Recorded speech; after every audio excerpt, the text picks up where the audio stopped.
So I'm currently cruising through the streets of San Francisco in a 3,000-pound AI-powered robot. I'm in a Waymo, and if you look out the front, you can see I'm cruising along through traffic, and there is literally nobody behind the wheel here. Everything is completely controlled by AI. There's machine learning algorithms that have learned every street in San Francisco. There's multiple LiDARs, which are basically laser scanners on top of the car. And that allows it to navigate and safely drive through the streets without a human driver there. And we've got all kinds of stuff here with the ability to play different music. We can see the little readout of exactly where we started and where we're going. And the most fascinating thing to me about Waymo is that the first time I rode it, it was this crazy experience. Like, I'm getting behind the wheel without anybody there.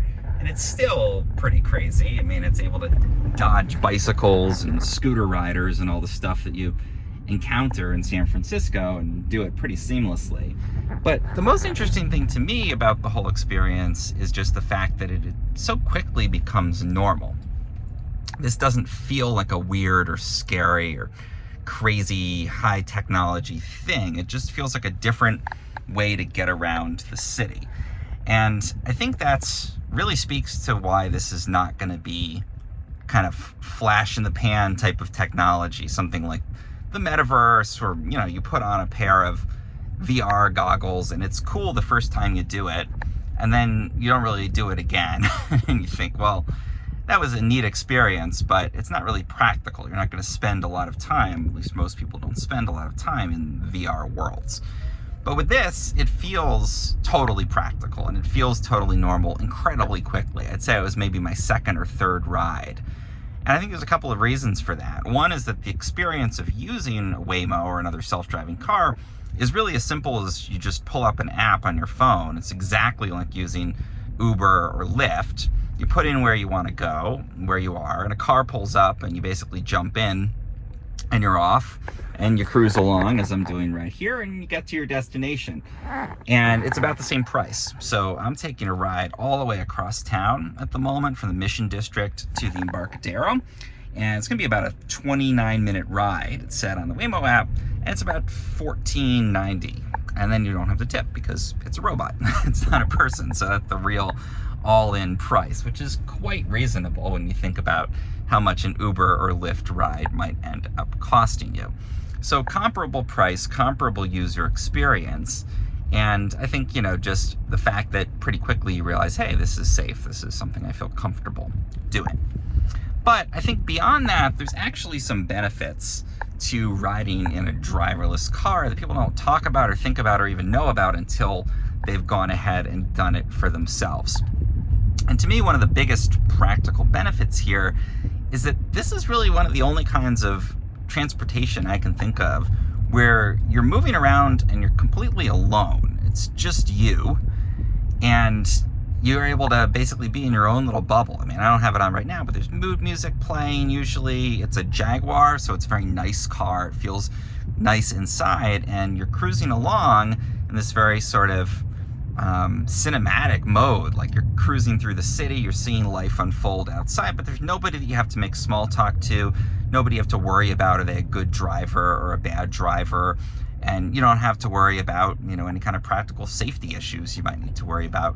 But also just, it's solitude. There's nobody there. The car is making the choices, it's cruising, it's driving you, but you don't need to make small talk with a person, you don't need to answer a million questions, and you don't need to worry about, you know, are they going to ask you something you feel uncomfortable about. I'm usually here in the car shooting pictures out the window, and I'm always a little nervous, like people think it's strange, or they just want to engage me in a long conversation about film cameras that they used, which is fun sometimes, and sometimes you just want a little quiet, you want a moment of peace, or, you know, if it's late at night, you don't want to worry about who that person is.